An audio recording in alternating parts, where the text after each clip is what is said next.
Yo, yo, yo, what's good with it? What's good with it? My bad, y'all. Waking my daughter up from her nap. Hi, baby boy. Waking my daughter up from her nap. Big girl gonna be one in a couple of days, but we gonna get to it, man. We ain't gonna be here for a long time. Definitely gonna be here for a good time. Um, we got a couple of topics, man. Not too much, just a little bit. We got Julius Randle, 57-point game. Unfortunately, came in the loss. Unfortunately, I guess that's depending on how you're looking at it. Fortunately for the Timberwolves, it came at a loss. Unfortunately for the Knicks, it came in a loss. Either way, you know what I mean? You got unfortunate on both sides of it. But yeah, man, you got Julius Randle dropping, you know what I'm saying, 57 points right off the rip. Like, that ain't no easy feat. That's not an easy thing to do. My brother Southern T in the building. Salute to you, bro. Appreciate you stopping through. Let me get you right real quick.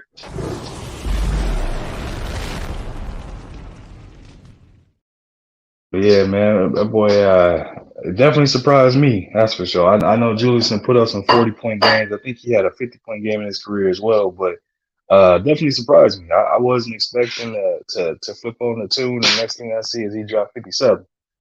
Definitely didn't expect that. But hey, man, it's a make or miss league. When you get hot, you know what I mean. Anything can happen. We done seen team, you know what I'm saying, seen players get into a zone and get hot. Next thing you know what I mean, they drop 50 plus points or go for 60 or something like that. So definitely not.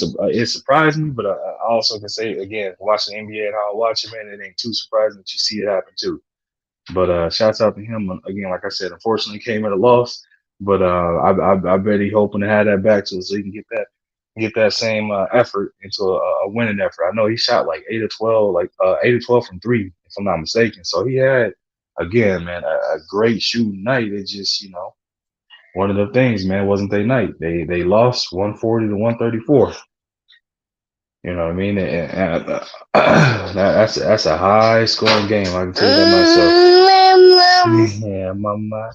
So whoever had him and you know what I mean, whoever had him in fantasy, we I know that they ran it up on their points. No, they ran it up. Matter of fact, I should take a look and see who had him in our fantasy league because I know some people that got him. I know some people got him in our fantasy, man. So but again, man, shouts out to him. And then we're gonna talk, you know what I'm saying? We're gonna touch on the Bucks as well, man. We're gonna give our people a couple minutes to get up in this joint. We're gonna touch on the Bucks as well. The Bucks coming out of the East. Coming out of the East, are they the favorites to win the whole thing? We gonna touch on all of it. We're gonna talk about all of it. But again, like I said, man, I'm gonna get the fam a few more minutes to get up in the building, and we're gonna go ahead and get into it. Cause I ain't gonna be here for a long time. Definitely gonna be here for a good time. So I hope y'all enjoy the content. I hope y'all enjoy, you know what I mean, the message behind it and able to walk away, you know what I'm saying, taking something from this. That's what I'm hoping for, man. So I'm hoping we're able to walk away and feeling like, you know what I mean, we learned something, we was able to come together. Definitely gonna drop the link, let my peoples come on and whoever wanna jump on can jump on and you know what I mean, we're gonna dive into it and get to it.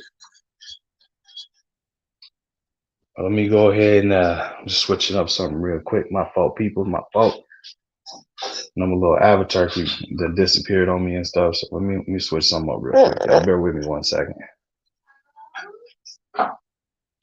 Bear with me 1 second.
All right, my bad, y'all. My bad. I'm back.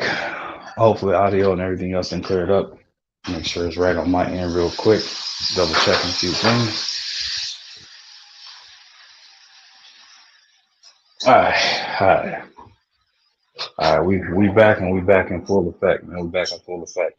So yeah, man. As I was saying though, watching that game, the Wolves came out on top, but man, that was a performance. You know what I mean? Definitely a performance by him. Like I said, you going out there, you putting down 57 points, you shooting 8 to 12 from three. So that's definitely a good shooting percentage for the night. But again, how often is that going to happen for him? You know what I mean? Let's be honest here, man. We ain't gonna sit there and act as if I mean that's a normalcy for a player of his caliber, and that's no shot or slight or disrespect to him. It's just I mean he not known as a knockdown shooter. I mean my man's went and competed in the 3-point contest and messed around and only had like I think I scored like 9 or something outrageous. So it's like yeah, bro. people not expecting it, man. So shouts out to him, yeah, the 57-point game. But again, man, I think this is a surprise team, though. Seeing this Knicks team and where they at right now, it's crazy, bro. The Knicks is a 5 seed in the East. They got 42 wins and 31 losses. When's the last time you've been able to confidently say anything positive about the Knicks from a winning standpoint and say that, oh, say either the Knicks is real or Knicks is legit, Knicks or anything, you know what I mean? So it's definitely something where you look at it, it's definitely different, you know what I mean? Not something you're used to seeing, and nor is it something that's more of a regulatory type thing that you hear. Like I said, I mean, the last time you looked at the Knicks as being any kind of threat or making a potential playoffs or anything like that was back when Carmelo days, you know what I mean, when they had that type of lineup, or when they had you know what I mean, or back in the days and before then, Allen Houston and all those guys and John Starks, or you know what I mean, when they had that type of team. That was back in the day when teams looked at them and they was like, what I'm saying, Patrick Ewing, when they said this team is legit. You know what I mean? This team is definitely going to be a threat. Things like that. But I mean, it's been quite some time, so I'm pretty sure that the Knicks faithful are excited. They're happy. You know what I'm saying? They have something to cheer and celebrate and things like that. So man, I know the Garden's going crazy, man. That's the only way to put it. Madison Square is they going insane right now. They got something to root for. They got something to look forward to. Definitely not again. Man, it's been a minute for them, but hey, at least they back. I can say they must. They doing better than my Lakers right now. My Lakers, I mean, they inching their way out of the playoffs and things like that. So it's one of them things, man. But brother Casey Wood in the building, salute to you, man. G5 Gay, salute to you. Appreciate you stopping through. Let me get y'all right real quick.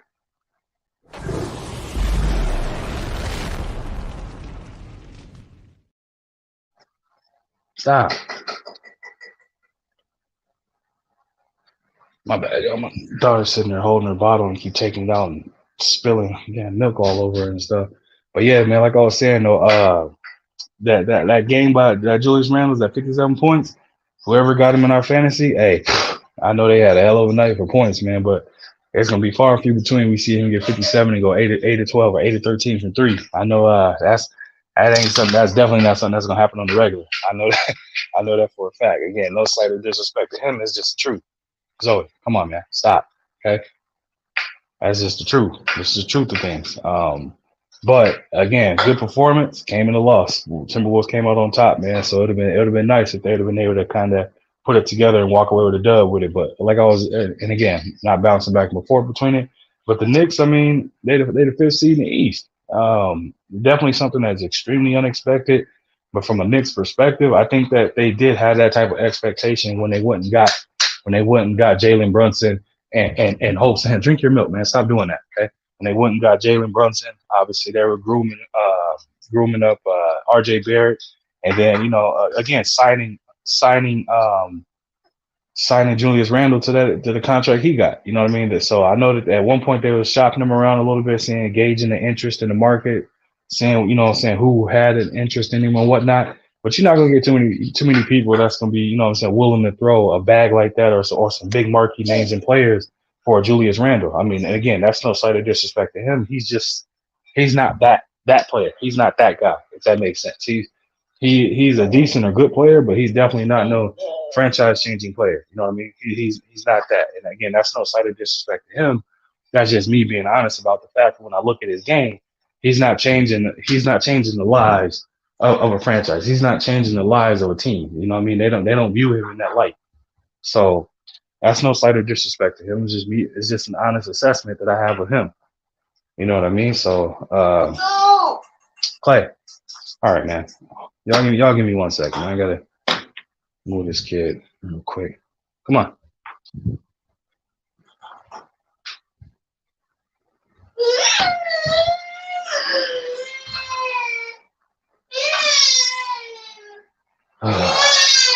Annoying kids, man.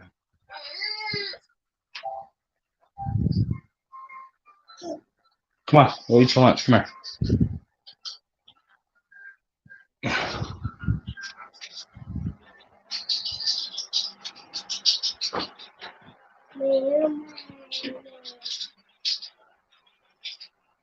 Y'all bear with me 1 second. I'm trying to get these kids situated real quick.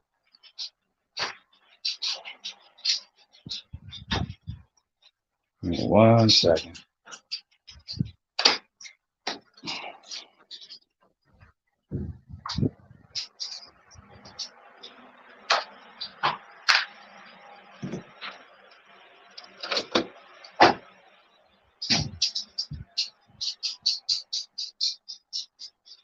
Drink your water, son.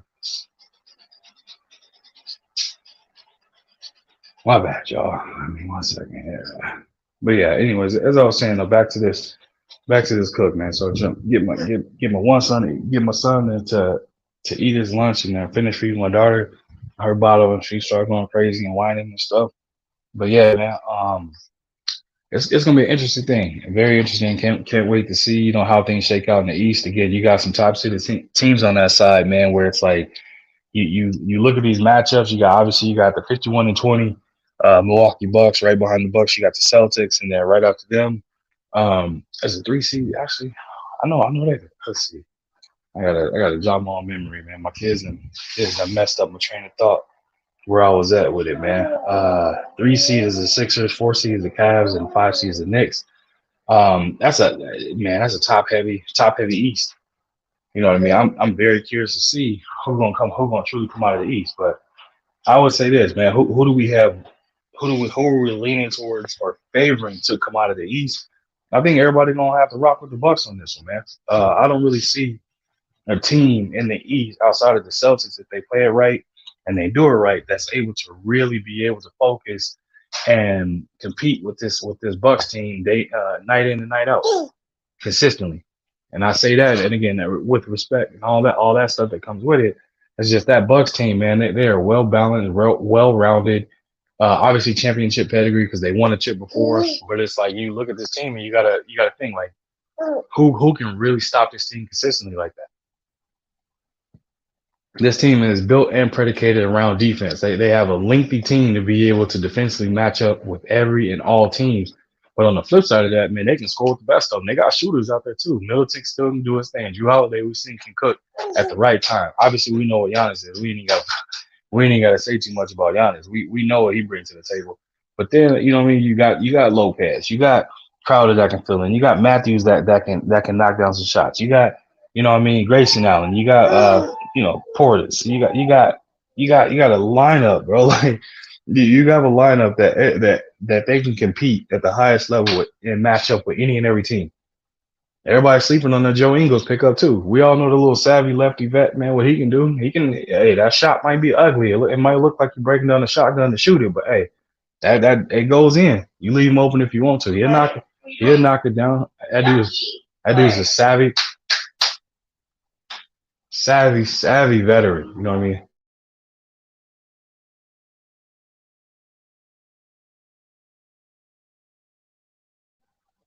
Savvy veteran, like very savvy veteran. You know what I mean? That can definitely score and hang with the best of them in different kind of ways. So it's like there's a multitude of ways that this team can play, and within the ways that they play, they're able to go out there and be able to, like I said, match up and play any style of basketball that they want. You know what I mean? It's not something necessarily when you look at it that they got to play one brand or one style. They can do everything, and I think that's what makes them extremely dangerous for any kind of matchup against every team. There ain't one style that they can't play.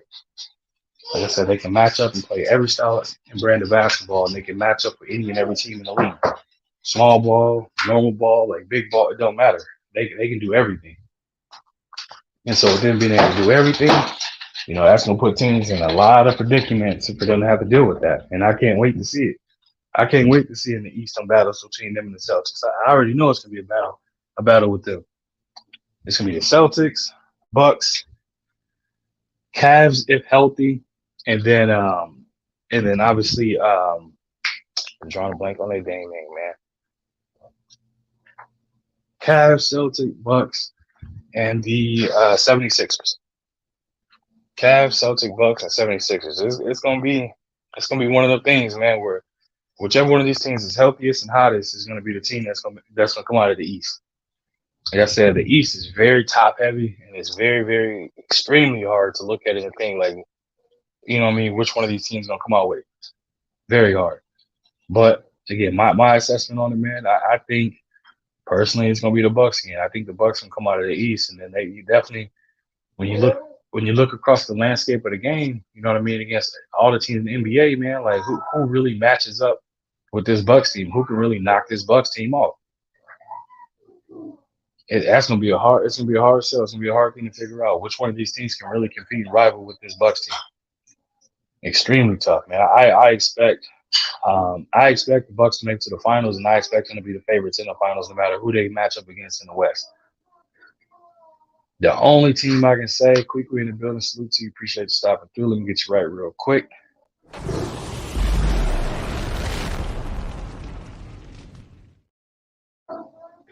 Only team I can say that they can match up with the Bucks and be a true threat at beating them in a 7-game series is a healthy Suns team. Obviously, because they had the other 7-foot monster on that side, and we all know who I'm talking about and the things he can do. So it's very hard to stop him. You know what I mean? He lit the Bucks up and gave them everything they could handle when he played against them. He had the opportunity to play. He lit them up when he played against them. So it's like one of the things where you just don't know. Okay, yeah.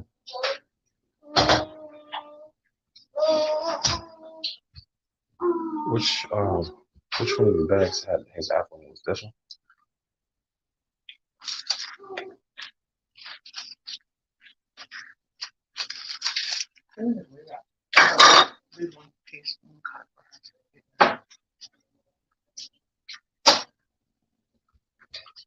Yeah, my bad, y'all. That's the only team I can see, and like I said, in the NBA that could potentially match up with this team. That's the only team I can see. I don't really see too many other teams that can do it, man. Because you need size, you need scoring, you need efficient scoring at that, and then you need somebody that's gonna be able to put pressure on Giannis. You know what I'm saying, to play defense. We know Giannis definitely is a dog. He'll get out there and play defense, and he'll lock down on that end of the ball too. But they definitely need somebody that's gonna force him to play defense and also potentially get him in foul trouble. And KD definitely is that person that can force him to get in foul trouble. We've seen KD cook Giannis many a times in the past, but we've also seen Giannis, bully ball and muscle the hell out of KD as well. So it's like it go both ways for sure. I definitely don't sit there and act like it don't. They definitely do. But when it comes down to like a team perspective of it, man, and overall team, that Suns team is tough, man. I mean that Bucks team is tough. That Bucks team is absolutely tough. They are low key loaded. And again, a lot of people are sleeping on them. A lot of people are not paying attention to it. But when you look at that roster, man, I am impressed by the roster and also the fact that everybody shows up. They know their role and they do their job. Nobody comes in and try to outshine Giannis. Nobody tries to think they're bigger than Giannis. And then also it helps out a lot too when your superstar comes with the same mentality. Giannis comes into the game knowing that it's a team effort, knowing that it takes a team to win, knowing that he's not above the program or he's not bigger than the program. Because he said it himself. I'm one of the guys, and I'm willing to do everything that they're willing to do, and I do that by showing them my leadership and my style of play by going out there and competing the way he does. You know what I mean? Giannis said he's been in the mud. He knows what it takes to get out of the mud. He said, I was broke before. I never want to be broke again, which is why he plays as hard as he plays. He plays as if he's going to lose everything tomorrow. He plays as if he's going to lose everything tomorrow. So what is he? That's why you see the type of motor he has. That's why you see the type of numbers he puts up. That's why you see the type of effort that he does. Because he does not want to lose not let alone lose in the game, but lose everything. And like I said, he said this himself. Giannis ain't playing around, man. Giannis is not taking anything for granted. Giannis shows up to practice and plays it like it's a game 7. You know what I mean? And a lot of players, I wish they had that same mentality and mindset as Giannis. I wish they had that same motor and drive as Giannis. I wish we would see them go out there and compete on a day in and day out basis on every play. But a lot of these players, man, are either complacent or they try to think, I'll be here, I can do that, what I'm saying, once a week, or what I'm saying, I can showcase it every now and then, and that'll be enough. That'll suffice. You know what I mean? The fans will be happy with my minimal effort. It's like, nah, bro. We as a fan, we want the best product out there. We want to see competition at the highest level. The NBA is supposed to be the apex of or as far as basketball world, right? Like, we want to see that. We want to be able to say when we walk away from a game, whether it be in person or watching on TV, that we walked away from that game seeing that it was a great basketball game. We wanted to see it was a competitive basketball game. We want to be able to feel that, I guess I should say. But a lot of these games, a lot of fans now, man, when you listen to them, they not agreeing with that. They're not adhering to that. They're not believing that. A lot of these fans now is just saying, "Oh, this is my favorite player," or "That's it," or like, "Man, you're hearing more complaints than you are people bigging up the league. You're hearing more complaints than anything. Every game you don't walk away from, you're hearing a complaint about the game. You're not hearing nothing that involves somebody saying, "Man, that was a hell of a game. Like, that was some great defense played. That was some great."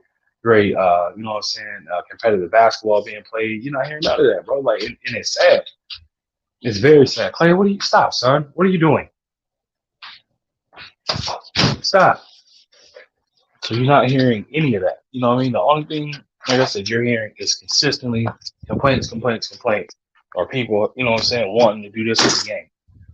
And I think it's sad. I mean, the direction that the game is headed in, and the direction that everything's headed in, it's not trending in the right direction. I can say that much. Unfortunately, it's definitely not trending in the right direction, and we need to see more. We need to see better basketball. We need them to give us, you know what I'm saying, what we want to see. If they don't, people gonna start tuning out, man. There's plenty of other things to watch. That's the crazy thing. I mean, look at it this way.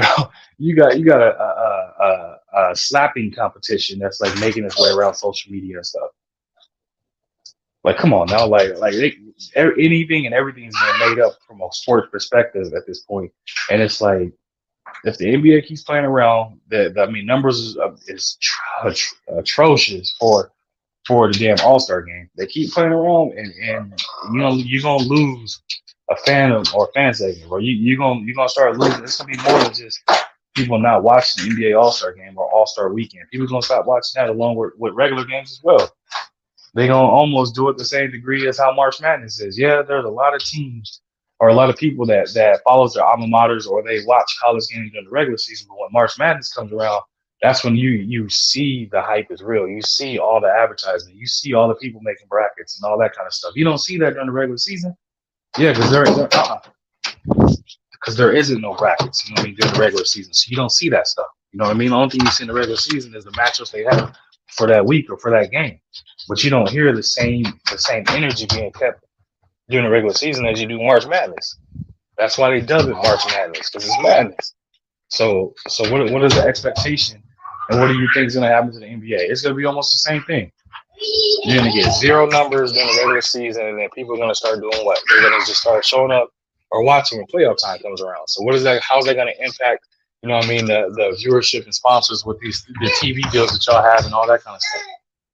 You know what I mean? What happens if people, you know what I mean, when the playoffs come around, people don't start watching the playoffs until it gets to the finals? Like, all these things is relevant for what the NBA should be keeping an eye on. And that's just me being honest. Flawless mentality in the building. Salute to you. Appreciate you stopping through. Again, these are all things that the NBA should be keeping an eye on. Because if they keep playing long enough to playing around with fans, viewership, and what they want to see, the only thing that's going to end up happening is they're gonna start losing fans, and the fans is gonna stop watching. And when the fans stop watching, guess what that's gonna do? That's gonna affect the dollar. And what's that gonna do? That's gonna affect players and their contracts, and it's gonna be a trickle down effect. It's gonna be a domino effect. It's already a slow leak. They're gonna turn it into, you know what I mean, drinking out of a fire hose type situation. She poops. I'm gonna watch her. It's a lot too, like a big thing. But it's gonna be, you know what I mean, it's gonna be a slow burn. So they're gonna definitely have to absolutely gonna have to figure it out. My bad, y'all. Dropping stuff here. They're gonna have to figure it out. And I think one of the ways, like I stated before, one of the ways that they can figure this out and fix this situation is making the game competitive and being able to smartly do it. That's their best bet. If they're not able to get the game back to its competitive standpoint and competitive nature, you're gonna lose a whole segment of fans, or you're gonna lose a whole lot of people in general, man. So right now they kind of, you know, walking off thin ice when it comes to the sport, and it comes to the fans, and it comes to being able to evolve it. Because again, Steph Curry definitely changed the game. He helped the game in a way where it normalized it for a little bit. And what do I mean by that is when you have players that are, let's just say, you know, Steph is the average height for an NBA player. Let's just say Steph is 6'2", 6'3", maybe 6'4", right? When you got people in their modern day life that are, you know, 5'8", 5'9", 6 foot, you know, 6'1", stuff like that. You know, and they're not getting to the rim and dunking like LeBron. They're not dunking like Giannis. They're not doing like these crazy Anthony Edwards types, like posters and stuff like that. So what are they doing? When they have the ability, like being able to shoot, you don't need to be a specific height for that. So people are starting to focus on that. That's why you're seeing a lot more people shooting, because they're able to do it, because it's the thing that height, you don't have to be tall to do. I guess is the easy way to put it. And my bad, y'all, I'm out of breath. I'm over here about to clean my daughter. She pooped, so y'all bear with me. But yeah, that's the thing, is that when you're that size, you're that height. You know what I mean? Like, what's the expectation? The expectation when you're short is for you to be able to do what? Either get to the rim, do layups, floaters, or shoot. So there ain't nothing wrong with becoming a deadly shooter. Like I said, Steph, he revolutionized the game with that whole aspect of it. Him being known as what? The greatest shooter of all time. Because he can do it all. Off the dribble, catch and shoot, all of the above, right? But guess what? He ain't going to the rim, throwing it down on your head. He still dunk a little bit, but he ain't doing nothing like that. But that all, again, comes down to what? Him being able to maximize his ability at his height. And so that's what you're seeing across the league, is people saying, I don't need to be tall as LeBron. I don't need to be tall like KD or Giannis. You know what I mean? I can still affect the game by being able to shoot. So that's why the game changed in a way where people started literally focusing on what? Shooting. And not only is it shooting, but shooting beat, where you don't have to necessarily go in and my bad, y'all, and deal with shooting off the dribble, or deal with, you know what I'm saying, tall defenders and stuff like that. Why? Because Steph is out there shooting from half court, and it's easy. You know, Dame is out there shooting from half court, and it's easy. So they're avoiding all the unnecessary, you know what I'm saying, unnecessary punishment you have to take in your body in order for you to get down in the paint, get down there and do some damage in the lane. They're avoiding all that. Why? Because they can pull up the beat.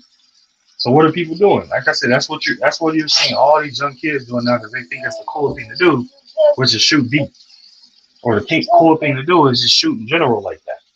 So that's why you're seeing a lot of these players doing it. That's why you're seeing a lot of these high scoring games, or you're seeing a lot of these you know what I'm saying, shots that people just pulling up, trying to do the runoff, no look, and all that kind of stuff. To me, at the end of the day, a shot is a shot, bro. Like it don't, all the extra stuff, that's cool if that's a part of your game, you know what I'm saying, do it. But you know what I'm saying, make your game, have your game be your game, I guess is the way I can put it. The only way I can put it. And again, I apologize, y'all, if y'all can hear all this water running in the background. Again, I'm just washing my daughter's butt. She pooped in that diaper.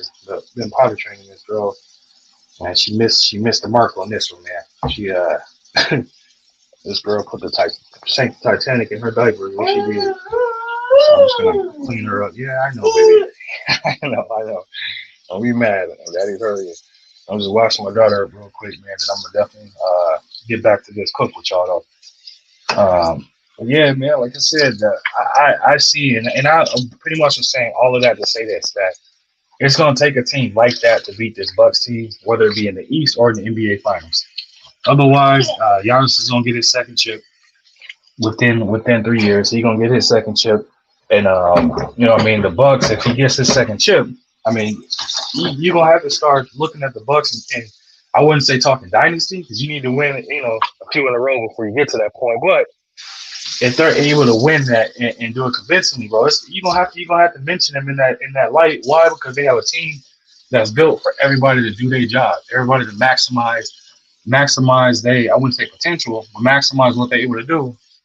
You know what I mean? Because they know their role, they know their job. Everybody knows what to do. When you have a role player that's accepting of his role, and he don't come in thinking that he the 1A or he the 1B, but yet he thinks my contribution is this. My team needs me to rebound, I'm gonna go rebound. My team needs me to go defend this person and not score a point. Guess what? I'm gonna go defend this person and not score a point. You know what I mean? My team needs me to draw offensive rebounds or offensive fouls. I'm gonna go draw offensive fouls. My team needs me to be the Dennis Rodman on my team. I'm gonna go be the Dennis Rodman on my team. I'm not gonna come out here and think that I need to be Steph Curry. I need to be Klay Thompson. I need to be Kobe. I need to be Jordan. I need to be Bron. Like, a lot of people get caught up into that, man. It's an ego thing. A lot of them players be thinking that they need to go out there and do these certain things. And it's like, nah, bro, like if your goal is to win championships, the championship is gonna bring you that extra, I wouldn't say glory, but it's gonna bring you that extra money. It's gonna bring you that extra, argument's sake. When you win that chip, stop, girl. When you win that chip, you know what I mean? That's a feather in your cap that you can say that you're NBA champion. Not many people can do that. You got some Hall of Famers right now that wish they would have made a decision to go here instead of there to win a chip. And what I mean by that is go there and be a difference maker. Not go there just to ring chase, but to go there and be a difference maker to where they can say, I was able to contribute at the highest level. And guess what? We was able to get a win from it. There's players that can't say that. There's numerous Hall of Famers that can't say that. Brother Jay Gibson in the building, man. Salute to you. TWT in the house. Let me get you right real quick.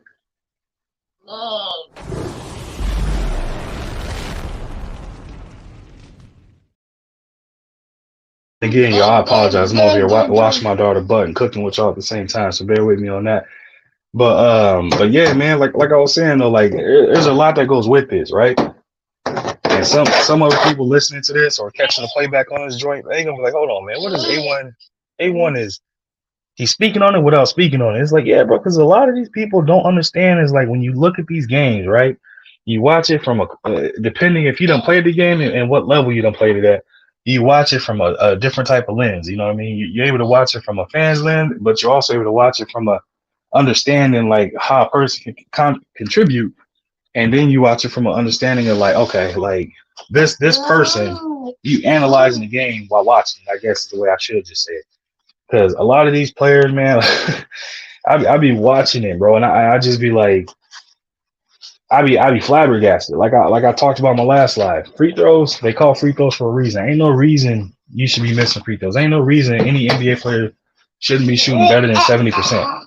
Only ones I can say where I didn't have that expectation of was Shaq. Why? Because Shaq was out there throwing a tennis ball pretty much into a basketball hoop. You know what I mean? Like that was him. Stop, girl. That was him doing that. You know what I mean? So like he was definitely one of those players where it was looked at like that. You know what I mean? So I had not. I guess I didn't have that expectation for him. And then everybody else, you know what I mean? When I looked at the games and everything that came with it, I had that expectation. You know what I mean? If you're pretty much a power forward on down, I expect you to shoot 70+% at minimum from the free throw line. Shh. That's my expectation. I mean, and a lot of people say that's a lot. You know what I mean? That's high. It's not really. Because it comes down to doing what? You were just literally putting in the work to be able to focus on shooting free throws, bro. You have a team that's dedicated to just passing you the ball to allow you just to shoot what? Free throws. You ain't got to chase the ball. You ain't got to pay nobody. Your team has a staffing, what is it? Staffing team that's literally there specifically for that, to pass you the ball. If y'all have never watched any NBA practices or anything like that, you see what? You see literally they have staffers that are literally there just to pass, personal assistants there to pass the ball. Like that's their job, is to be there to pass the ball. Yeah, they're assistant coaches and skills position coaches and stuff like that. But at the end of the day, like If you tell your head coach or you tell your organization that you want gym time to go put up shots, guess what they're gonna do? They're gonna open the books for you. They're gonna open the doors and allow you to go do it. So it's like a lot of it, man, is one of the things where what's good, R-West, salute to you, appreciate you stopping through. A lot of them things is where you look at it, man, and it's just it come down to effort. It come down to you willing to put in the work for it. If you ain't gonna put in the work, nobody else can do it for you. You're gonna get the end results of what you see. You're gonna see people shooting 50, 40, 60% from the free throw line. Mid-range shot being, you know what I'm saying, shooting that terrible from the field goal, like all kind of stuff, bro. And it's like you almost start to beg the question: Is it a matter of them being complacent? Is it a matter of them just getting lazy and just not caring? Is it a matter of them literally just not taking the game as serious as they did? They put in all that work to get there, and then once you get there, then you start to rest on your laurels and decide that you don't give a half effort. Like that's the things you start seeing, and that's the thing that takes away from the game, and that's the thing that bothers fans as well. Um, that's the thing that fans look at, man, and fans start to be unhappy about. Like I said, when I watch the games, man, you'll catch me watching a Spurs and a Rockets game. You'll catch me watching a Spurs and a Pistons game, like Charlotte Hornets and like stuff like you'll catch me watching games that literally when I tell you other people be like, man, what the hell are you watching? It's like I'm watching because I love basketball. But from the point of me loving basketball, the part that be irritating me the most is when I be seeing, like I said, that lazy type basketball. When I be seeing these people out here that's literally like putting half effort out, that's out there just going through the motion or whatnot. That's the stuff that be making me mad. And I be sitting there like, bro, like I'm paying my money to have the ability to be able to watch you, whether it be in person or on TV. And you sitting up here out here giving me the effort of watching some elementary school kids play. And that's no slight or shot or disrespect to elementary school kids. That's just saying like we know what that is. If you've ever been to a Pop Warner type game, you're gonna see them just throwing the ball around and falling and not really putting shots up or missing shots and stuff. And again, that's all in fun because these kids are having fun because they're doing something. You know what I mean? They're trying to figure out something that they've never done. So that's what they're doing. But you know what I mean? When you seeing from the perspective of them out there just doing this half effort, half-ass effort kind of stuff, that's when you get irritated. At least I do. And I don't know about the majority of people, but I know I do. So, like I said, we cooked on Julius Randle, 57 points, came in a losing effort, lost to the Wolves. Taurean Prince kind of shut that out for him to be the highlight of the night. And then, right now we're cooking on the Bucks, being definitely the odds favorites to not only come out of the East, but to win it all. At least in my book, I think they definitely gonna come out of the East. As long as everybody healthy, absolutely coming out of the East. D-Man Jr. in the building, salute to you, man. Appreciate you stopping through. R-West said once a lot of them get to the league, they feel it's mission accomplished. That's a fact, bro. And again, my bad, y'all, out of breath. I'm over carrying my daughter and cleaning her butt and going to get her dirty diaper and all that stuff. But yeah, that's a fact. That's why when I talked about it in one of my other lives, and I was saying a lot of them, they you can tell who the greats are compared to the people that's just, you know what I'm saying, they bounce around the league. People that's greats come in with a mission to either be the greatest or be one of the greatest, and they sacrifice to get there. That's why you see the Kobe's, the Jordans, the Brons, the, you know what I'm saying, the Tim Duncans, the Kevin Garnett's, the, you know what I mean, all these guys, man, that like these big names that sacrifice because they wanted to be one of the greats and their goal was to win championships. And when you win championships, that goes hand in hand with being one of the greats. And it's like it all comes down to putting in the effort, putting in the work. People that showed up day in and day out, coming in early, staying late. Them type of people. Them type of people that was sleeping instead of being in the club type thing. Hell, AI even said it himself. That's what separated Kobe from the rest of them. They was all in the clubs throwing hundreds and ones. And Kobe was asleep, waking up at 5 a.m., putting up hundreds of shots. It's a big difference. I would say we can't consider the Bucks a dynasty without three. Yeah, that's why I said after they win one more and how they win it, and then that team stays intact and everything like that, then we can start kind of trying to have that conversation a little bit. You know what I'm saying? Putting in that conversation a little bit. But it's like, I mean, it's homegrown. You got a player that's fully committed to that Milwaukee Bucks team. He ain't even looking or even thinking about the idea of entertaining any other team as a possibility of going to that team. And then you still got a solid coach there to understand game planning. So you got him there, and then you got players surrounded that, you know what I mean, players is willing to come play with him. You got a Drew Holiday. That was a when that first happened, I said that was a pickup that nobody paid attention to, but that's gonna be a great one for Giannis because you got a solid point guard that can do it on both sides of the ball. Smart, high basketball IQ, definitely a great defender. I mean, you have to give him that title with that, right? And then the willingness to be unselfish and then play the game for a bigger, you know what I'm saying, with a bigger goal at hand. You know what I mean? Stop touching this, okay? You know what I mean? So he definitely can. I think he can draw in. He has the star power to draw in other players that want to play with him. Absolutely, I see it. And then you got Chris Middleton. Chris Middleton, he may look old as dirt, but he ain't that old. He still can stop, son. He still can get out there and get busy and put up points, defend. On the other side, and obviously we done seen it in clutch moments. He still got that gene as well. So we've seen these things firsthand. So it's not surprising. You know, the expectation is obviously he gets completely and fully healthy. He's gonna be right back to doing the same thing he was doing before, which is putting up buckets. Or what said that Middleton lose a step? I think he's still trying to get his basketball legs back under him because remember he was hurt for a minute, and then he came back. And you know when you get hurt, the type of injury he had, you got to come back and be able to kind of slowly grind your way into it. Otherwise, you're gonna either re-aggravate or injure something else. Because a lot of people don't think about this. When you hurt, let's just say your ankle or knee or something like that. You know what I mean? Let's say your left one, then you typically start to overcompensate on your other one, which is at what long term wise is gonna put you at risk of being hurt on the other side than it is on the original side. And again, a lot of people don't really think about that, but it's one of them things, man, where you gotta make sure that you're coming back smart. You're not rushing back and putting yourself at risk of getting hurt. That's what happened to KD. You know what I mean? When KD had his situation where his I think what was it? Not his Achilles. I can't. When he played for Golden State, you know what I mean? When he rushed back, that's what happened. I mean, he rushed back, and it wasn't the same side. He caught something else. And it was just one of those things, man, where it was like, instead of him rushing back, he should have took his time. And they didn't give him an opportunity to take his time. So then that way he can come back, make sure he's fully healed, make sure both sides are equally, equally ready to roll. But that didn't happen. And we saw what happened when that didn't happen.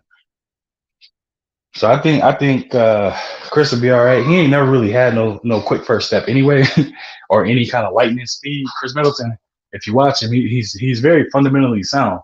I mean, like I said, he don't have no great handle or no great kind of crossover and stuff like that, bro. He is very basic with how he plays, and if you don't believe me, go watch. And you'll see exactly what I mean. Chris Middleton give you a very hard dribble pull up, or he'll back you down, or he'll just rise and pull up in your face, or it's a very triple threat type thing what he does, but he does not give you that I'm about to cross you and blow past you kind of energy. I mean, I can even almost ask y'all, when's the last time you've seen a Chris Middleton poster? Or hell, let alone a poster or a dunk in general. You know what I mean? I always said strained calf initially wasn't. I think so, Brian. I ain't even lie to you. I can't remember exactly what his injury was just because I know it was a while back. But I knew he had something that kept him out. He was on the verge of coming back, and then he had a slight setback. And then he ended up sitting out just a little bit longer because of it. So that's initially why he was out for the time period of how long he was out for. How you pop your balloon, man? Here, get daddy. Yep, get daddy. That one too. Get to daddy. Here. Yep, thank you, baby.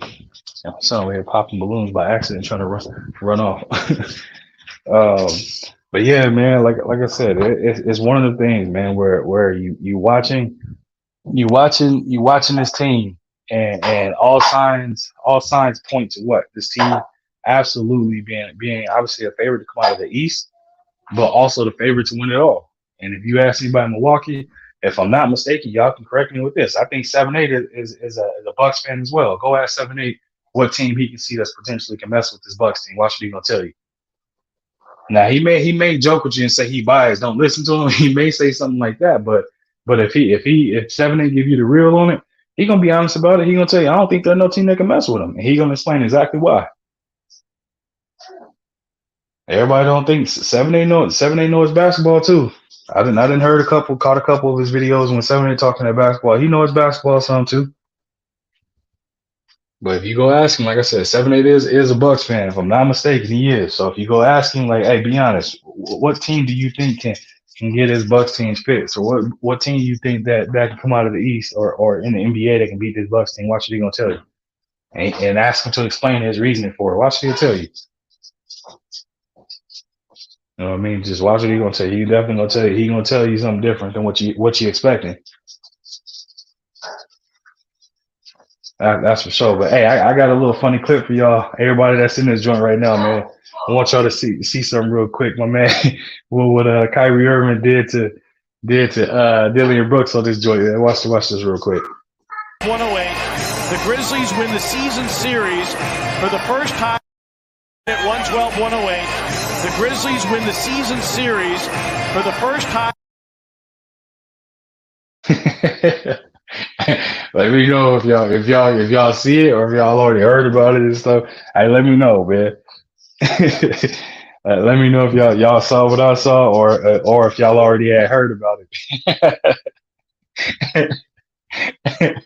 Man, I haven't laughed so hard in so long, man. When I saw that joint, I'm bro D Free in the building, man. Salute to you. Appreciate you stopping through, bro. Hey D Free, did you see that little clip I just played, bro? Or what say, yeah, he is. He lives in Milwaukee. Oh, okay. So he's a dieharder then. So he's a dieharder then. Okay. I guess that ain't too fair, but at least he's rational if you ask him to explain his reasoning for it, then he'll explain it to you. You know what I mean? Just ask him to explain it. Oh, D Free, you didn't see it? All right, D Free, I'm gonna play it for you one more time. I'm playing for you one more time. Check. Let me know when you see it. 108. The Grizzlies win the season series for the first time at 112-108. The Grizzlies win the season series for the first time. D Free, let me know when you see it, bro. Our West said had Brooks walking around with you. Oh man, hey, I haven't laughed that hard in so long, man. When my guy had that joke, man, I was like, hold on, bro, he did not just man. Let me. I had to play it back on my old TV. Hold on, man, ain't no way I just saw that. Just saw. Hey, but Kyrie came out and addressed it though, man. He came out and addressed it. He said he wasn't even thinking about the heat in the moment. His mind was somewhere else, and he didn't think about it, man. But yeah, yeah, bro. I really like, oh my, want this Payless jersey, man. Get the hell up out of here, dude. Like, hey, yo, like, hey, I don't know, man. Everybody was shooting shots at Dillon Brooks all year, man. Klay Thompson hit that man from the top of the building. I ain't even say top rope, from the top of the building. My man said, hey, 10 years from now, ain't nobody gonna talk about Dillon Brooks. Oh, hold on, man, bro, like, damn. Either he living rent free in some folks' heads, or they really dismissive of Dillon Brooks' career, man. It's like I'd be mad as hell being this young into the league and people are already saying, "Hey, 10 years from now, bro, they ain't gonna know your name." That remind me from that little kid in that movie Troy, when Achilles is like, "No, nobody's gonna," and that's why nobody will remember your name. Like, damn, you just gonna disrespect me like that? You just gonna say they're gonna erase me from the NBA history books, the roster books, and all that? Like, damn, that's what y'all on? Okay. I laughed that hard so low when I seen that clip, man. That man literally, he swapped jerseys and said, "Here, you can have my jersey because I know it's gonna mean something. I don't want your jersey because I can't even use this to, you know what I'm saying, clean my toilet seat with, like kind of thing." I'm like, damn, the disrespect, bro. I laughed for like 20 minutes straight rewatching that joint, man. Just rewinding and watching it, like how he just walked off, like, nah, I'm good, bro. I'm good. Here, this is a one-way jersey swap. This is me gifting you a jersey. This ain't a jersey swap. This is me gifting one to you. I start cracking up, but then but then I was thinking back, like looking at some other jersey swaps. Of you seeing people swap jerseys like brothers, like I think the holidays swap jerseys or something like that. And somebody said that's the most meaningless jersey swap ever. All y'all brothers. It ain't like, you know what I mean, like y'all play for the same team or something crazy. I can't remember what it was, man. I was cracking up. Like, the internet is absolutely undefeated, but man, some of the jersey swaps I done seen though, bro, it's like y'all could have just, you know what I'm saying, did that behind the locker room. Y'all could have just swapped them out and been good there. You know what I mean? People will believe you type thing. But yeah, man. that that junk got me dying. Hey, hold on, man. I might play that junk one more just for the hell of it. My bad, y'all. My bad. 108. The Grizzlies win the season series for the first time at 112-108. The Grizzlies win the season series for the first time. Like Dillian Brooks is like Dillian Brooks try to hand it to him like, oh, okay, you don't want it, bro? Okay. Let me pull it back real quick. My bad. Oh man. That was too funny, bro. Dillian Brooks had like he clutched on the Kyrie jersey, like, oh, okay, I got this. Here. You want mine, bro? Oh, you don't want it? Okay. Let me pull it back. They're like, man. What Dillian Brooks should have did, bro, when he had that jersey, is he should have handed Kyrie his jersey first. He should have had his jersey out and arm reached out, so then that way it didn't give Kyrie an opportunity to make a choice. Because he would have put it in front of him to let him know, here, take this. And even if you throw it away, take it, bro. I can't be going up like this when hundreds of thousands of potentially millions of people are seeing this. And that joint that made his rounds across social media already, man. But for me, man, it was all laughs, man. This is a joke. This is all a joke for me, man. I got a good laugh out of it at his expense. And yes, I did say at his expense because that joint is too funny, man. Way too funny. I always said, man, it was arrogant for Dylan to even think that Kyrie wanted it.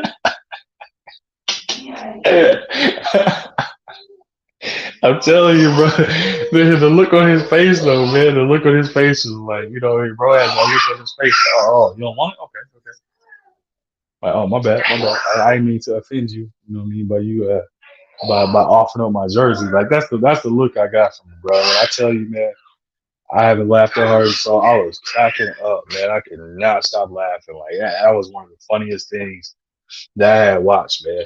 And again, I was watching that game live, so for me, I couldn't wait to do it live and get that little clip on there. So every time, man, when a troll come in here, man, I'm gonna hit that joint and tell him, you know what I'm saying, you getting this knowledge, but I ain't listening to nothing you gotta say.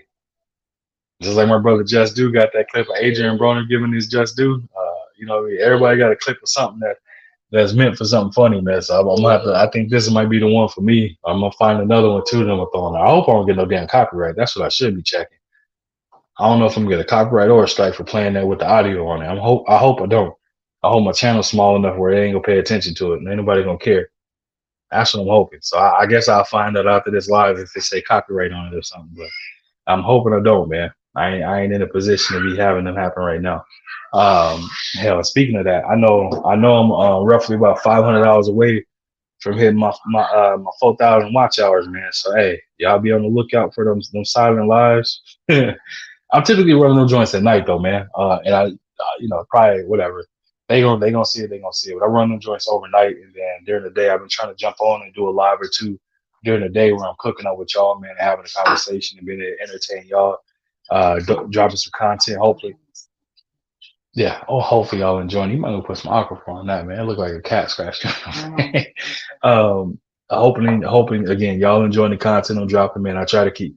Well, I don't try. I keep it unbiased as possible. I just give my honest opinion and assessment on it, and you know, hoping y'all learning something from it, man. Different perspective of it, or at least enjoying what y'all hearing. Getting away from boxing, or getting, you know what I'm saying, getting out of the everyday, day in and day out conversations that y'all typically hearing. You know what I mean? A lot of people probably are a little burnt out with hearing the same, either the same talking points or the same things over and over from other places. Again, that's no slight or disrespect any other channel or anything like that. It's just a matter of me just saying, like coming here and y'all getting a different element. Y'all, what I'm saying, y'all getting a different type of cookout. You know what I mean? Because a lot of people they definitely going to places and getting plates, but I'm hoping that y'all, what I'm saying, able to walk out of here with a little different cooking. You know what I mean? Something else that's a little bit different for y'all to take home and enjoy. This girl trying to. So you might as well just lift your hands and slide down the slide, baby. You can't just be trying to speed walk down the slide. You're gonna fall and bust your head, baby. Brother Arwell said if this ends up being our last live, we'll find out. Yeah, right, Arwell. Yeah, we'll find out, bro. We'll see. We'll see if they're gonna try and bust my head to the white meat, or they gonna let me live. Like I said, man, they just gotta let me be great. I'm a small little no channel, man. I got 500 subscribers. I've only did about 60 videos. I need them to let me live, man. I need them to let me be great, man. Let me be legendary.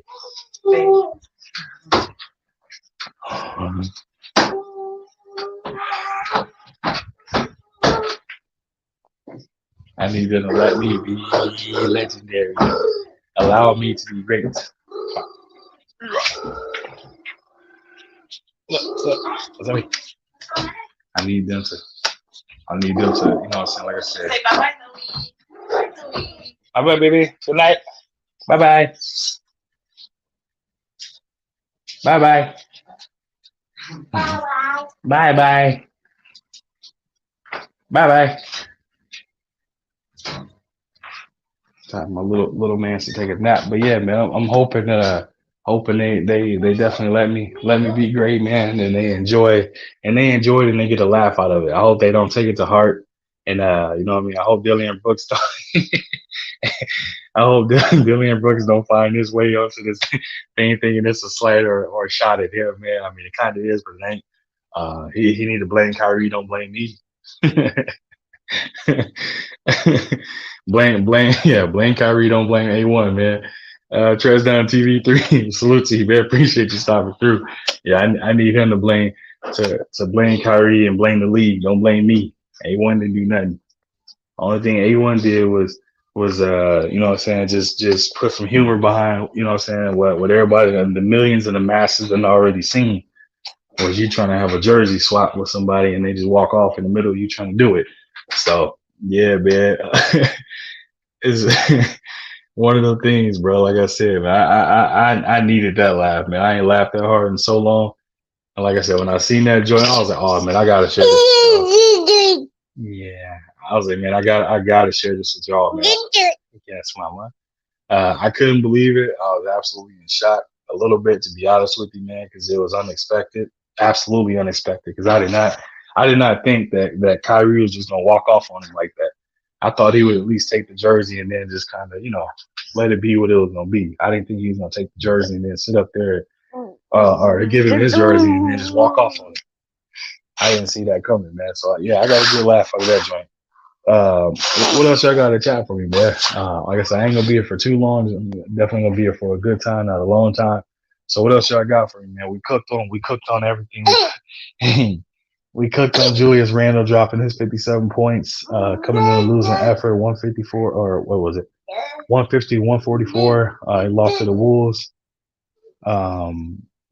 Thinking that Torian Prince, yeah, he spoiled that night. I think he had 37 or yeah, I think 37 for him, if I'm not mistaken. I got to look at the box scores for that, but yeah, he spoiled Julius Randle 57-point game, man. And then obviously we talked about the Bucks. Like I said, man, I like this Bucks team a lot. Like I like what I see from them. I like the poise, the championship pedigree. I like the everything they put out there, man. I'm definitely a fan of watching this team play.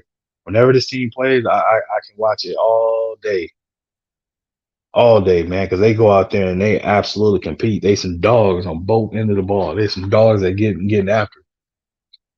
And Mike Budenholzer absolutely is a coach, man. He know how to get the best out of his team, man.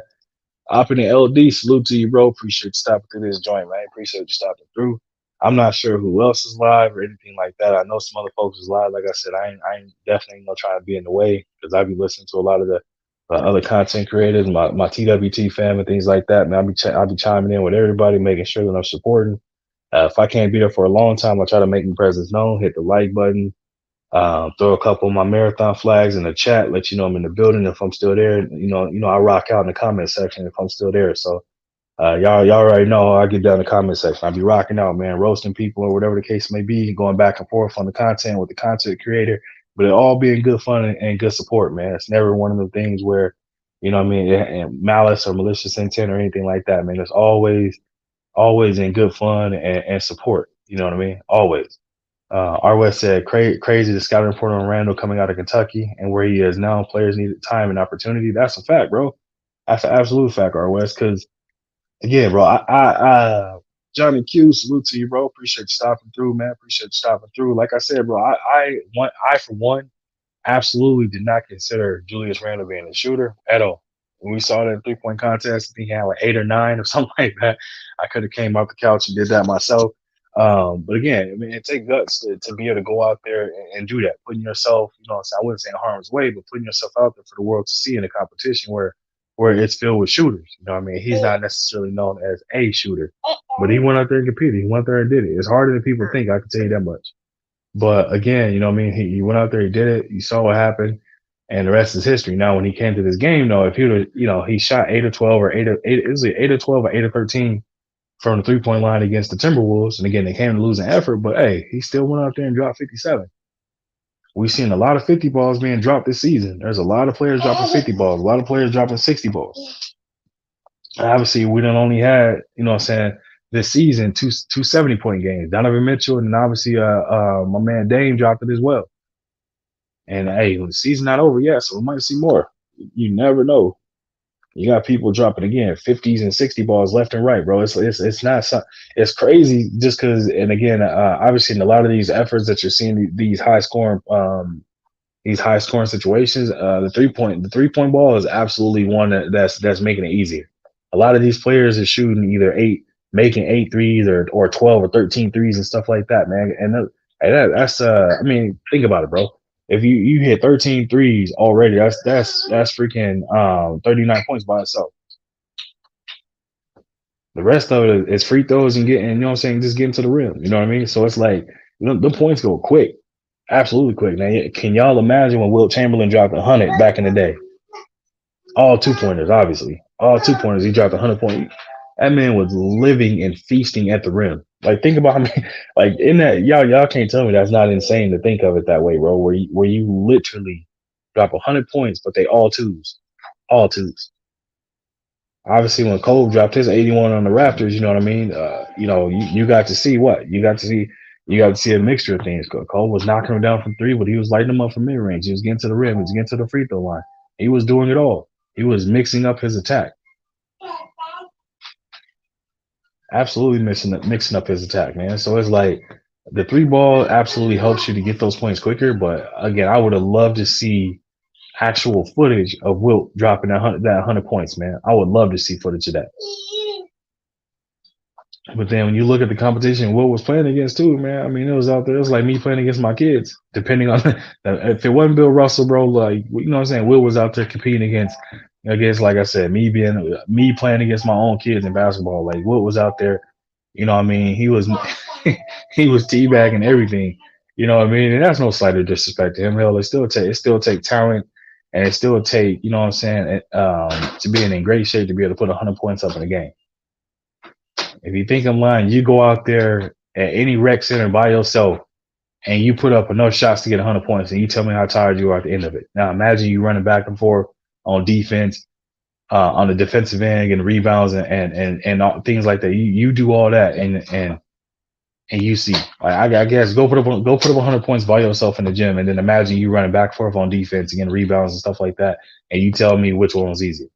I guarantee you're gonna say, "Hey, I was tired as hell just putting up 100 shots or at least 100 points worth, 100 at least a shot, enough shots to get 100 points worth." I can tell you that much. You're gonna literally say that your arms are tired and stuff like that, because the majority of people can't even put up 50 shots or 100 shots like that without getting tired. You know what I mean? Like, And you gotta think about it. It ain't like he shot 80% from the floor. Imagine if he shot 50%. So it's like you go do it. That's my only recommendation. The only thing I'm gonna tell people is you go out there and do it. Go put up some shots, and you tell me, you know what I mean, how you feel afterwards. You go tell me, you know what I mean, how your legs feel, how your arms feel, and then we can talk about it. My brother G5 in the building. Salute to you, bro. Appreciate you popping in. What's good with you? Yo, what it do, my brother? I hear you up here, man, going. I was like, man, let me tap this thing and hop up here and shoot the shit with my brother. You know what I'm saying? For a little bit, before I crank my live up. You know what I'm saying? Shout out to Mm-hmm. everybody in the chat. You already know what it is. Um, Man, I was in and out. Where was you at? I heard. Now, what's your main point you hitting on? Oh I was no, listening, I but was then I I was had. just I was just switching it up. I had already cooked on Julius Randle. I cooked on the Bucks, and then I was just I Mm-hmm. don't know how I came across. Oh, I think I was just doubling back to him dropping 57 points. Then I start cooking on Wilt, just telling people, hey, if you think, and I was just saying like that 57 points. I mean, that's still it wasn't something he was known for when he was coming out of Kentucky. You know, what I mean, that wasn't his You know what I'm saying? That wasn't the scouting report on him. But then when you look at the fact that he scored 57, that still ain't easy to do. I said, imagine, you know what Man, I'm saying? You know, he did it with all, you know, 3-pointers is a big reason why we're seeing these high scoring games now. But I said, right. imagine Wilt when he dropped that 100-point game, what he was having to do. And I was saying, and people be thinking it's easy to do. I say, hell, you go out there and put up enough shots to get 100 points to tell me if you're tired or not. Then after you do that, imagine you playing defense and running back and forth and still being able to put up some shots to get 100 points. Man, what they fail to realize is that Wilt was probably one of the better athletes. Period. How many 7'1" dudes you know that do high jump, that sprint, and do all these other events in track and hoop? You know what I'm saying? It's like that's not easy. If you know anything about track, it's not easy for taller people to be fast and be successful in it. It takes they got to work out probably even harder because they have to get their quick twitch muscles, long legs, and everything to move as fast as these people who a foot shorter than them or 6 inches shorter than them. You know what I'm saying? Like it Mm-hmm. ain't easy for somebody 6'6" or better. That's why it's amazing that the stuff that Usain Bolt was doing at 6'6" running. How many people you Mm-hmm. know gonna run that damn fast, that tall? You see what I'm saying? That's not easy, bro. You know what I'm saying? So people sleep on Wilt's athleticism. You know what I'm saying? Like the dude, he could move, man. He could do a whole lot of stuff. Like it wasn't just one sport. So no 3-point line. Okay, they know you about to either try to go dunk, you gonna hit a hook shot, or you gonna, you know what I'm saying, you're gonna be on the block somewhere. So you think he didn't have double team or triple team when he got the ball in the post? I need some of y'all to go back and look at the footage. He was still getting it in. You know what I'm saying? He got double team just like everybody else do. Every star dominant player, guess what? They get double team. And he still put up 100 points. Not only that, Exactly. he put up 50. What is it? The most he got the most 50-point games? Don't he got like 32 of them joints or some shit? Or but it's Yep. up there. It's up there, bro. You know what I'm I saying? think it's more They're than letting that. you know. Yeah, it might be 60. It's somewhere up in there. But bro, just think about that. 2-pointers. And he did it that many times, bro. You know what I'm saying? He basically essentially was playing a game of 21. You know what I'm saying? Just no 1-pointers, just straight twos all day, every day. You know what I'm saying? So they got to put some more respect on that, man. They ain't though. It ain't that easy. And think about it. It's people who were projected to be a scoring threat in the NBA, and these fools barely can score 10 points. Do you hear me? They can't even crack Mm-hmm. double digits. Yeah, People were saying Wilt had, Julius Randle might be like a 15, 16, and 8 type of player.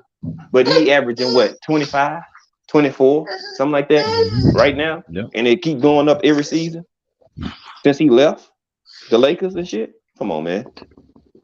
Yep. And 57 points not easy. Go look at your I, favorite players and see what their career high is. And you then tell us at 57 points easy to get in. You know what I'm saying? Like some shit is just stupid, bro. It's stupid. It's real tough. and then on top of if I to fact check it, I would look real quick.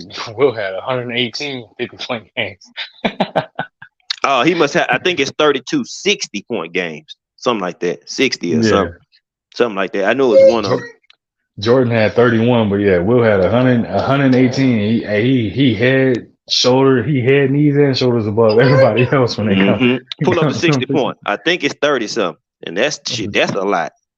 All right, hold on. Let me get away from You got the 100 that many 50-point games, and then you add on 30 to 40 60-point games. Like, dog, man, look, that's just stupid. That man putting up buckets. Man.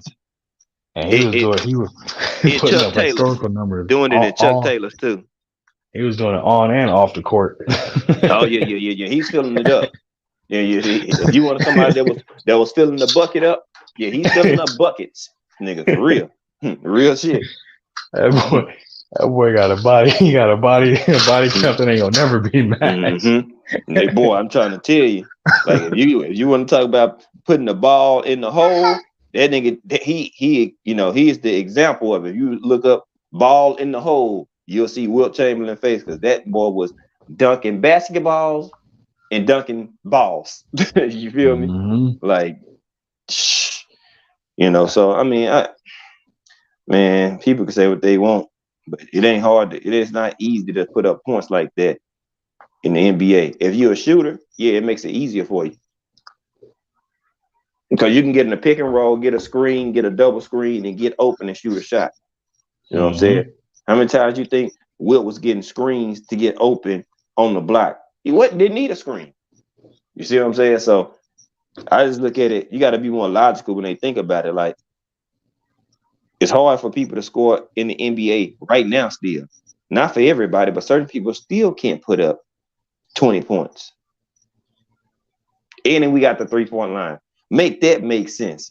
Draymond Green struggles to keep a consistent average 10 to 15 points, and we have a 3-point line. And the fouls are, they call way more fouls now. How are you struggling to score 10 points, bro? Come on, man. That's all I'm saying. Like, that's a different era. They'll call way more fouls, everything. Guess what? People still can't get to 10 points, man. So, you can say what you want, the errors and all that. That's cool. But if you want to keep it with a bucket straight down the line, how many people don't average 10 points today with the 3-point line? Come on, man. It's not hard. That's a fact. Hey, look, Johnny Hughes, there's a Will archive channel on YouTube that show Will running track, lifting weights, etc. He was like, Will was a freak. I'm telling you, hey, don't tell him that. Don't tell him that. Wow, did you see that little clip I shared earlier? Oh man, hey, this is gonna make you laugh. I'm gonna share this with you real quick. I'm gonna share this, John. Look at this. Let me know if you notice it. 108. The Grizzlies win the season series for the first time at 112-108. The Grizzlies win the season series for the first time.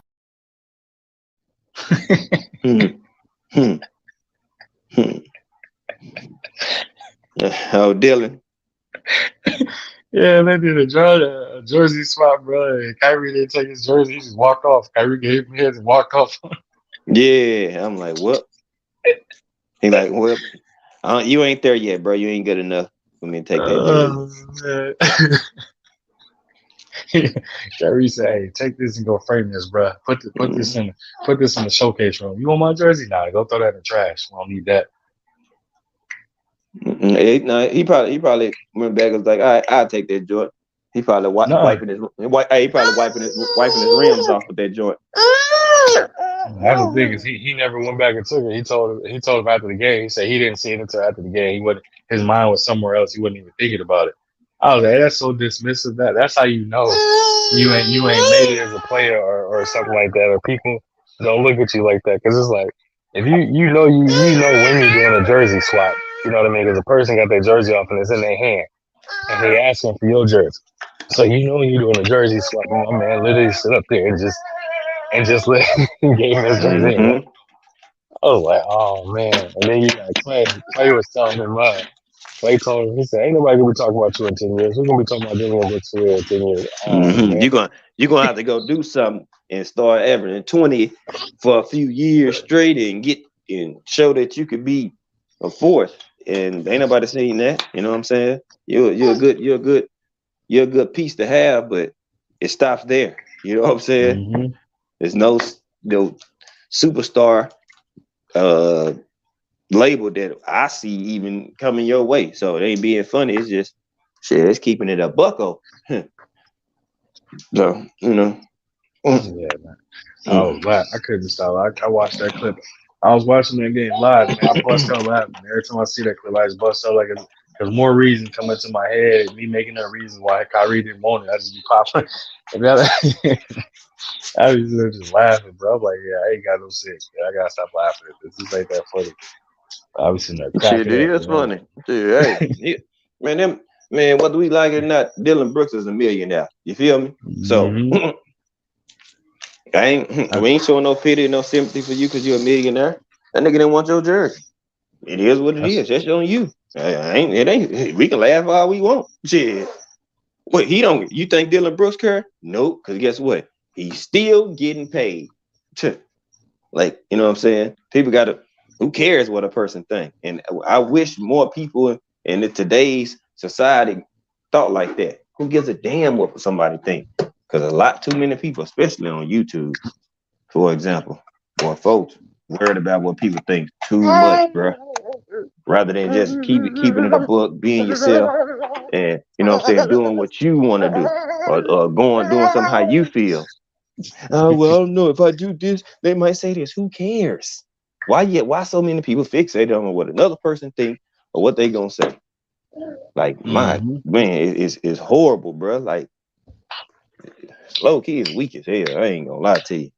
It's weak. You see Well, if how I I'm say moving with this, it. they gonna think this. Who cares what they think? Is it true or can they prove? Yeah, so I But said,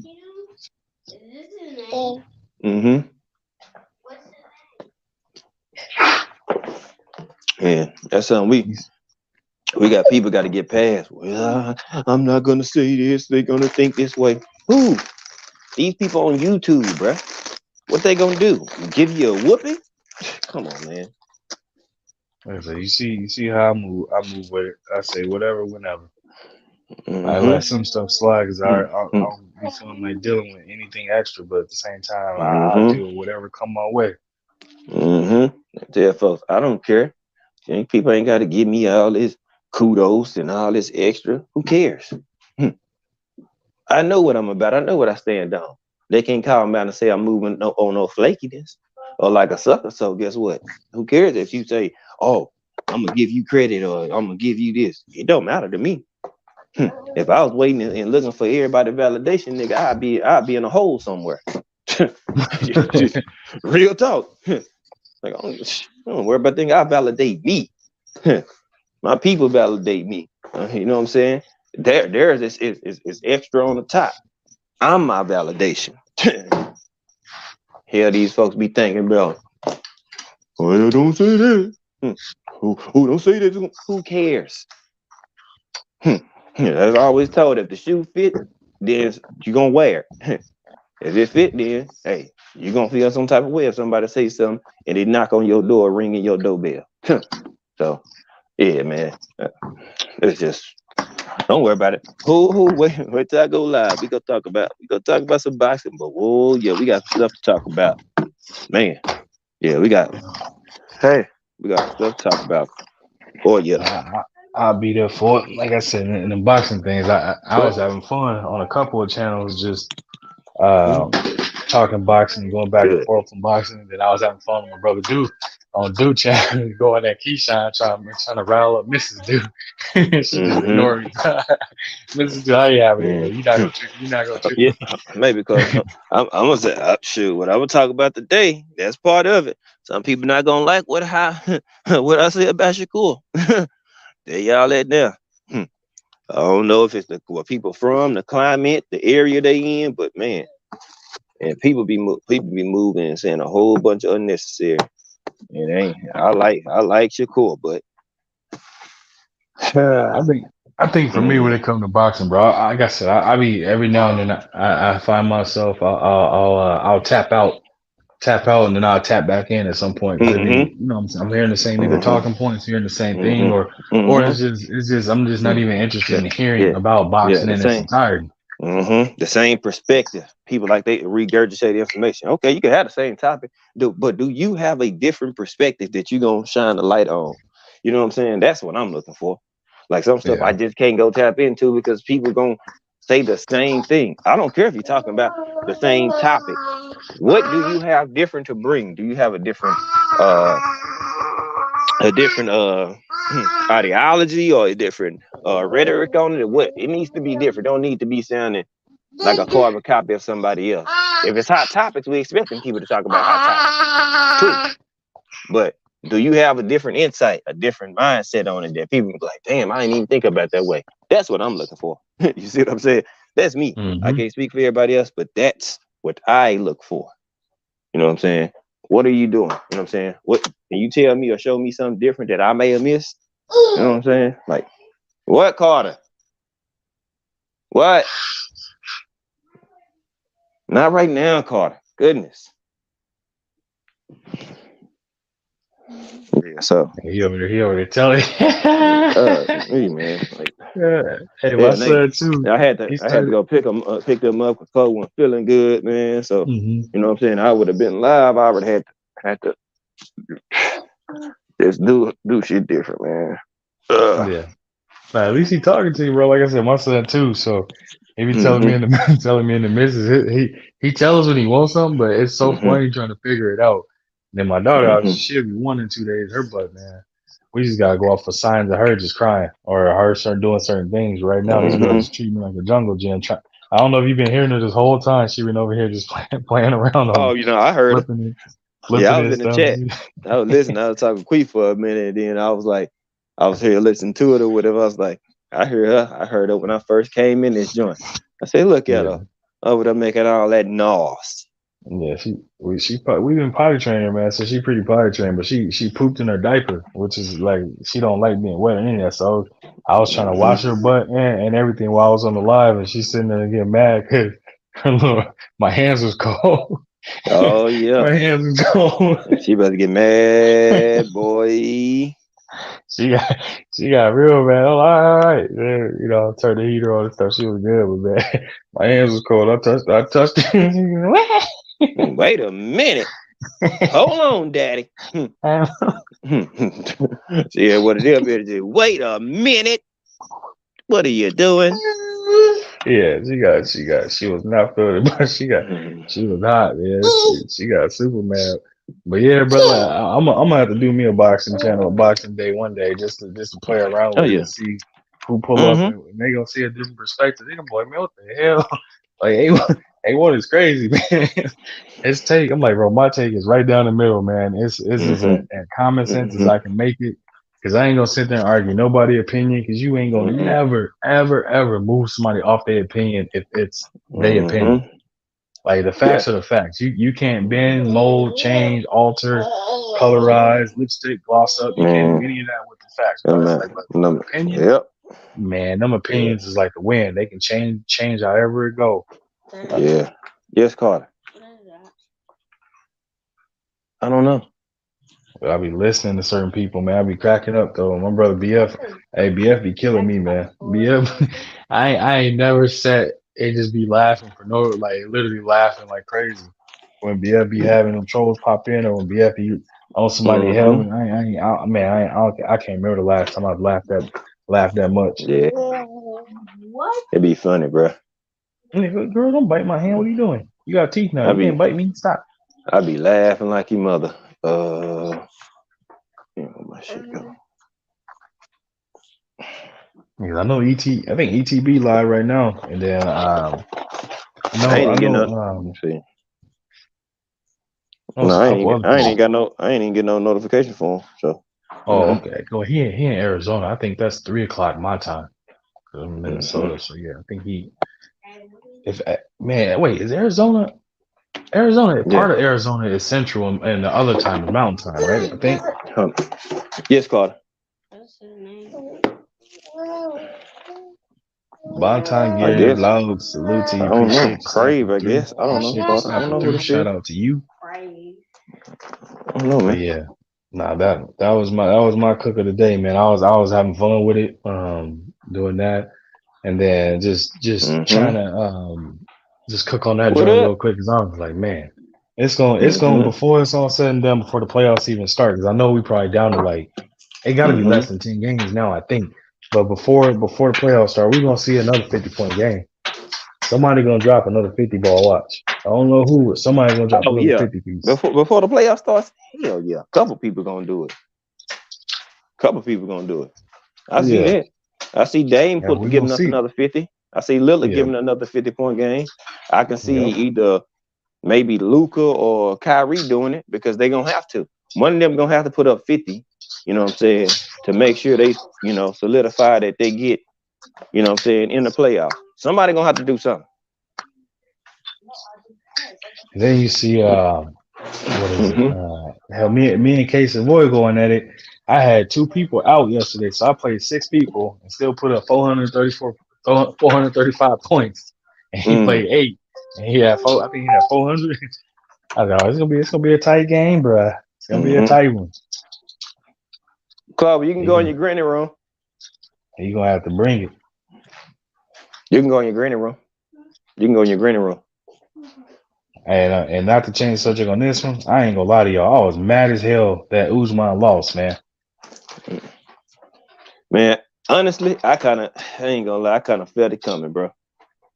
Like, I felt that, I seen that coming down the pipeline. I can't even lie to you about it. Just seemed like he was, I don't know, man.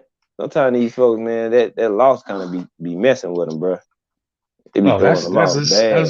that's his second time losing though. He already had lost Yeah, once to him I in the know. UFC. Now you 1-2 against him. He 2-1 against you. You know what I'm saying? So that's why I'm looking at it. Yeah, 'cause I was like, man, I was watching the fight and I was like, yeah, they gonna get us Leon. But before the fight, I was hoping Usman Mm-hmm. was gonna win that joint, man, because I'm like, I rock with the Nigeria over the other one before, man. I'm like, I rock with Nigeria over, you know what I'm saying, England or UK, wherever you're from. I'm like, nah, I'm rocking with Nigeria. You But about to hey, play, man, dude. Untie we them got shoes and that take fight them this off. weekend. Man, yeah. Man, I got plenty, man. I like David Benavidez. I think he's a talented fighter, man. But Put I 20 see. push-ups on again. Put 20 push-ups on. I got Benavidez. Put 20 push-ups on it. Let's go. All right. We got 20. Easiest 20 push-ups ever. Come on, mama. That's what you think. I want a lot of people. All this Caleb Plant can't do this and do that. Watch this. As I say again, if this I nigga know what he can Kyron do. Davis could hit David Benavidez with the kitchen sink, and he can David Benavidez can hit Kyron Davis with the kitchen sink, everything under the sun, and still couldn't stop him. The ref had to stop it, bro. Nah, bro. That man's a 154 pounder, my guy. You got to show me more than that. Lack of defense, lack of head movement. You got to show me some more than that, bro. Gas tank and all that stuff, that's cool. But you got to show me some more than that, bro. And you're not the accurate puncher, and you got slow feet. Right. But we'll see. We'll see. I respect what Caleb can bring. I understand. I see it. I see what Caleb can do. We're gonna rock on Benavidez for my 20 push-ups, bro. Y'all got it. Y'all got it. Y'all have fun. I told people I love all this faith in Benavidez because he is gonna have to live up to all that stuff because people are thinking he's gonna go in here and just not plan out, and guess what? He has believed it. That's cool. That's cool. This how I know he worried about Caleb Plant. When have you ever seen Benavidez with abs? Come on, my guy. Come on, man. That nigga weird. He played his tough game. He wary though. That nigga got in stupid shape to get against Caleb Plant, but he pillow fisted and all that stuff. David Benavidez, shut that whack ass shit down, boy. Fool nobody. Hey, That's gamesmanship, bro. He know what he's getting into. No. He gotta showcase himself man, to make people understand. And if it's gamesmanship, you didn't even have abs when you was going for your belt that you had, boy. Hell no, I told them I'm the wrong one. I pay attention to everything, bro. Nah, bro, you ain't never had no abs. You know why? Because you know Caleb Plant is a threat. That's why. This is the biggest fight of your life. So both of y'all right now. So guess what? Caleb Plant them both up too. But shit, he ain't ever say David Benavidez wasn't good or he couldn't fight. But you heard Benavidez shit on him though. And that's why I'm like, bro, you don't respect this dude? Okay. All right. Cool. Straight up. That's cool. I want a lot of people. What my boy Judah Ben? Yeah, you been talking a lot of shit about Plant. I can't wait. I can't wait till this shit. I can't wait till this happen, bro. Man, I can't wait. Little boy, all this stuff. Yeah, he gonna sleep this man. Okay. Tell you, it's gamesmanship, bro. Hey, Caleb bulked up because he know he should have been. Man. Hey, the only thing I say this: if his stamina is right and they go in the deep waters, it's gonna be an amazing fight. But if his stamina is trash and they go in the deep waters, he's gonna be in trouble. Man, we'll see. All I can say, we'll see about that. We gonna see because this is the difference. I seen what you did against lesser opposition. Okay, I'm saying you can say, well, you lost to Canelo. Okay, it's only a few people that beat him. So you fought your last fight was David Lemieux. How is that gonna really prepare you for a Caleb Plant? I'm just saying, but a Caleb Plant losing to Canelo when she was beating him, that can help him prepare for a Benavidez.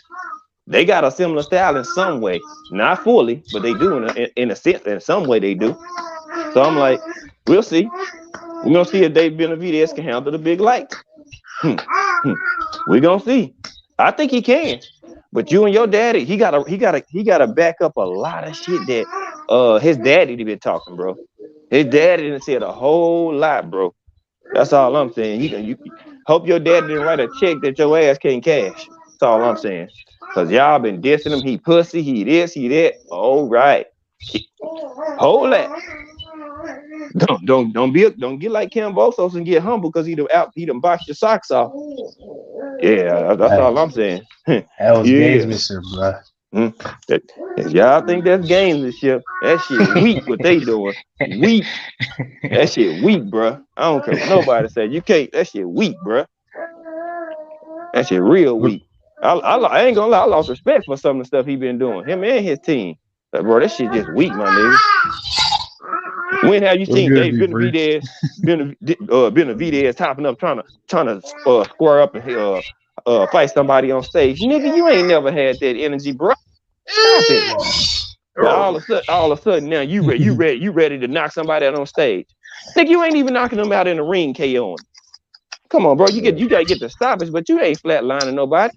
But last time you flatlined somebody. Come on, bro. Y'all niggas, y'all this Benavidez hype, man. He gotta show me more, bro. He's good, but I ain't sold. I'm not. I've been feeling that way. I have not been sold. Like he good. I ain't gonna take nothing away from him. But it stops there with me. He's the Mexican monster. Mexican monster. Stop it. Ain't no motherfucking monster. He a good El fighter. Chapo, bro. What you mean? El Chapo in the ring, man. Shit, ain't no El Chapo, nigga. That's a El helicopter, nigga. This is what I don't like with the David Benavidez fans. They act like Caleb Plant is just some bum. Like he really can't fight. I'm like, no, y'all do realize this is Caleb Plant. This is not Ryan Garcia. This is Boy. not one of those motherfucking Gildrum or nobody like that. This is Caleb Plant. He can fight. So y'all thinking he just gonna walk straight through Caleb Plant? Y'all might have another thing coming. And there's a lot of people that's been sparring both these guys that say, no, hey, Caleb Plant got more power than what people think he got. So if David Benavidez think he's just gonna walk through Caleb Plant, he got another thing coming. Because there's a couple of sparring partners that spar both of those guys and say Caleb Plant is harder than David Benavidez. So I don't see him walking through David Bennett. I mean, through Caleb Plant. He might beat him. I'm not gonna say he's not gonna beat him. He might beat him, but I don't see him just walking straight through the man. Nah, I don't see that. This is a 50-50 fight.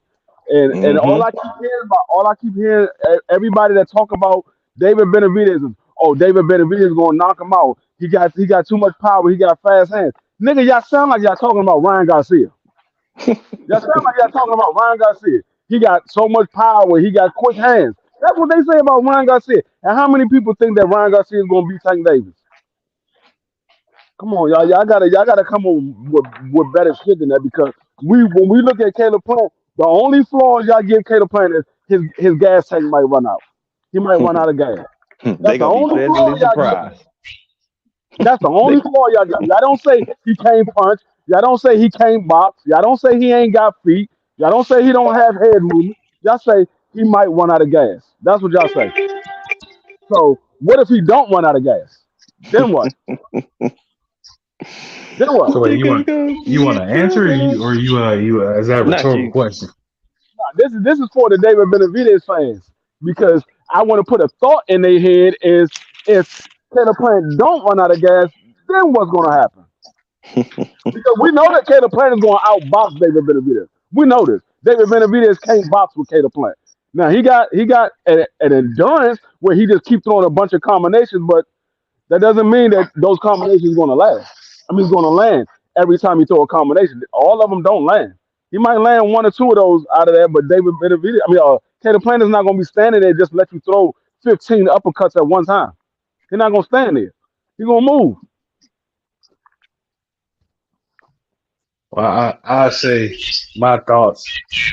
One, I'll hold it down for coach. You know what I'm saying? Rest in power to coach. So he got David Benavidez over everybody. He sold me on it, so I'm riding with it. We forever Saints brothers. So I gotta stick with him on that. But That's my brother. I say this is that I ain't one of them delusional people that don't think, you know what I'm saying, that say only way David can win is if he knocks him out. I think it's gonna be a hell of a boxing match. And then like I told Pop earlier, if they go into deep waters, then it's gonna be very interesting. Because we done seen, you know what I'm saying, and if Plant don't have gas tank issues and they show up to fight, it's gonna be a power of the wills. You know what I mean? Is he gonna be able to handle the pressure that David coming forward? Is they gonna play into the air of Caleb when Caleb counter punch him and Caleb get him up out of there, or Caleb just beat him up? You know what I'm saying? Badly. In other words, he just boxed his head off. We're gonna have to see how David Benavidez deal with that. Because you're right, he come forward, but he has easily hit. He's there to be hit.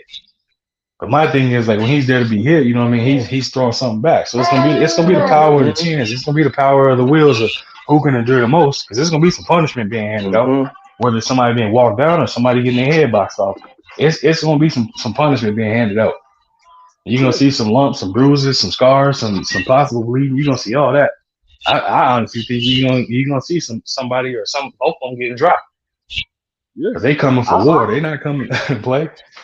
I can honestly see both of them getting dropped at some point. I seen Taylor Plant did that. I seen David Mm-hmm. Benavidez did that. I can honestly see Mm-hmm. both of them getting dropped at some point in this fight.